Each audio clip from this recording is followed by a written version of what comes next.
Europe 1 13h.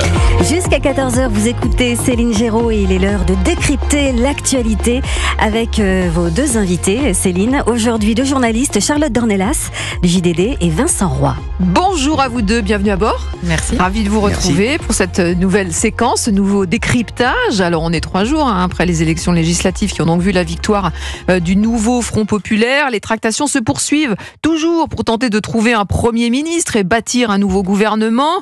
Mais j'aimerais bien qu'on s'intéresse à deux personnes clés dans cette séquence, Gabriel Attal et Gérald Darmanin. Ils ont travaillé ensemble, mais finalement tout les sépare aujourd'hui. Peuvent-ils encore cohabiter aujourd'hui ensemble? La question leur a été posée, en tout cas elle a été posée à Gérald Darmanin, c'était ce matin sur Europe 1 et CNews. Laurence Ferrari à 8h10, écoutez. Il vient de la gauche, je viens de la droite. Il est élu en Ile-de-France, je suis élu en province. Voilà, je pense que nous sommes complémentaires. Voilà, et je pense qu'il faut, avec Gabriel Attal, me semble-t-il, que l'on puisse parler demain ou après-demain sur comment on peut aider notre camp politique à aller mieux. On a très bien travaillé ensemble depuis 7 ans. Il n'y a pas de raison que désormais nous soyons en concurrence, me semble-t-il. Aujourd'hui, la question des hommes n'intéresse peu, c'est la ligne politique. Incontestablement, nous avons un moment où nous devons dire que nos égos personnels doivent passer après la ligne politique. Gérald Darmanin, ce matin sur Europe 1. Est-ce que la cohabitation est possible désormais aujourd'hui, selon vous, Vincent Roy ? Je pense que c'est quand même le mariage de la carpe et du lapin. Ça doit être. C'est-à-dire ça va être très compliqué quand même. Parce qu'il vient de la droite, l'autre vient de la gauche. Ah oui, et puis là, l'un a dit ni, l'autre a dit oui. Avec LFI, c'est possible. Oui, alors ça, en même temps, à ses limites. La preuve, on le voit bien. Il dit bien. D'ailleurs, il a été très clair. Il dit, il vient de la gauche, il vient de la droite. Il est élu en Seine-Saint-Denis, dans les Hauts-de-France. Je suis élu de province. Oui. Lui reste en région parisienne. Bon, voilà. Il explique bien. Il explique, à mon avis, très bien les choses. Non, là, ça, à mon sens, ça ne devient plus trop possible. Non. C'est le statut de fils préféré qui va changer de camp. Vous savez, je ne sais pas. Vous savez, Emmanuel Macron est tellement imprévisible. Bon, il a quand même réussi à les faire cohabiter un certain temps. Bon, là, on voit bien que tout ça s'étiole et que chacun. Tout va dépendre du choix d'Emmanuel Macron. Va-t-il respecter le vote des Français, c'est-à-dire prendre un Premier ministre de gauche ou non? C'est finalement la vraie question. Ou va-t-il encore faire une pirouette et s'intéresser de près à LR, c'est-à-dire à la droite macroniste, puisqu'il y en a quand même une droite macroniste. En attendant, oui, cette relation Darmanin-Attal, cette cohabitation. Si on en croit Gérald Darmanin, Emmanuel Macron a déjà un Premier ministre de gauche. Ça règle beaucoup de problèmes, du coup. Non, mais sur la cohabitation, honnêtement, moi, je dirais l'inverse de Gérald Darmanin. Il dit il faut que les égos s'éteignent devant la ligne politique. On a vu que sur la ligne politique, c'est pas avec Gabriel Attal que Gérald Darmanin a eu le plus maille à partir.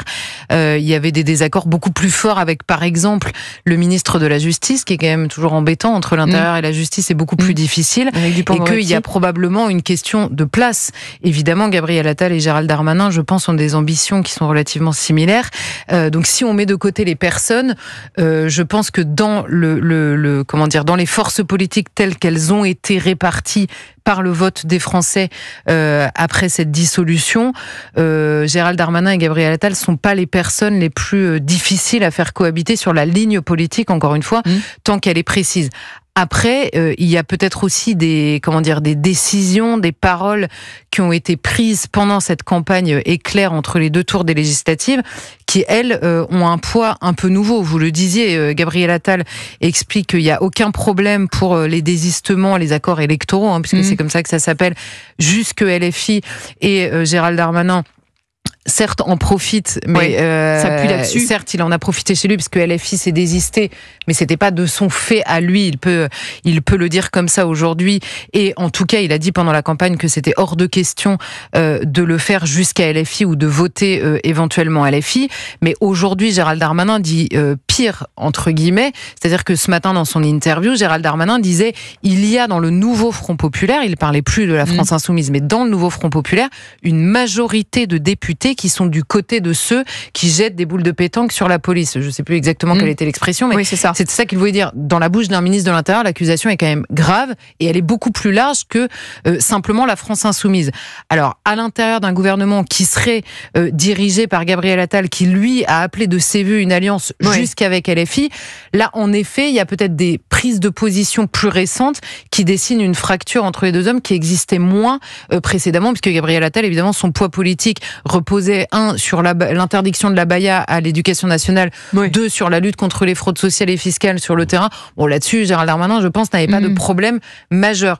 Donc, la question, et moi je l'entends un peu dans la phrase de Gérald Darmanin, c'est oublions les personnes, focalisons-nous sur la ligne politique. Et après les résultats là, quelle va être la ligne politique d'Emmanuel Macron? C'est peut-être ça le vrai mystère en réalité.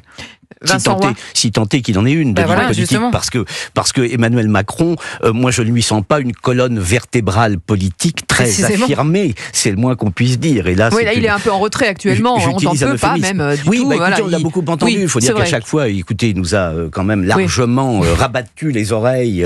D'ailleurs, à chaque fois qu'il parlait, c'était totalement contre-productif. Voici maintenant qu'il est silencieux. C'est presque mystérieux, non? Oui, sans doute. Mais ce qui se joue aussi, c'est la présidence du groupe Renaissance à l'Assemblée. Voilà, ça c'est encore un autre sujet. C'est aussi quelque chose que visent ces deux hommes, avec en fond effectivement la présidentielle de 2027 vers laquelle ils se tournent aussi tous les deux. Écoutez, ce côté ridicule ne vous aurait pas échappé. Comment voulez-vous? La présidence de Renaissance alors serait assurée soit par quelqu'un qui vient de la gauche, soit par quelqu'un qui vient de la droite. J'étais en train de vous parler de colonne vertébrale tout à l'heure. Bon, là, il y en a aucune. Alors ce serait en même temps encore une fois? Non, c'est pas possible. Ça, je crois que c'est... Alors, si on donne la présidence de Renaissance à Monsieur Darmanin, par exemple, alors là, on aura clairement, on saura très bien qu'on est à droite, de manière très claire. Voilà. Et je pense que de toute façon, Emmanuel Macron va chercher une majorité relative plus importante que le LFP sur sa droite, précisément. Mais justement, Emmanuel Macron, selon nos informations, ne veut pas voir Gabriel Attal prendre la présidence de ce groupe et pousserait plutôt celle de Gérald Darmanin qui, lui, essaie de faire une ouverture vers la droite. Il bascule à nouveau à droite. Voilà, les gens votent, enfin les Français ont voté à gauche. Et on va faire on va se retrouver, à gauche. Je le réduirais pas comme ça, mais voilà. Le nombre de sièges est indiscutablement à gauche.